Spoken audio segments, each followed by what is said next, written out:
Ayan na po ang aking kinilaw. Hello guys! Ito na naman ang ating gagawin. Lalo tayo ng kinilaw na bangus. Hiwa-hiwa ko na po yan. Ang bangus na yan. At hinugasan ko na po yan ng suka. Suka po. Ayan po. Tapos po, ilalagay na po natin ang sibuyas. At ito naman po yung luya po. At ilalagay ko naman po yung siling labuyo.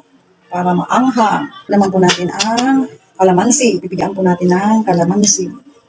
Piga ng kalamansi para magkaroon ng lasa. O kasi.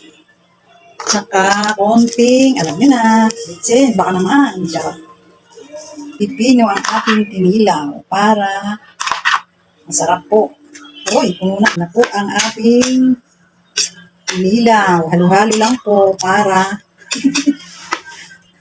ang liit na lagayan. Kaya ililipat po natin. Ano po. Ano guys, kumakain ba kayo ng kinilaw? Tapos na po ang aking kinilaw. Pwede na po siya kainin. Ayan na po ang finish contract ng kinilaw ni Kasis Elma. Hello mga kasis, pwede na siya kainin. Thank you for watching.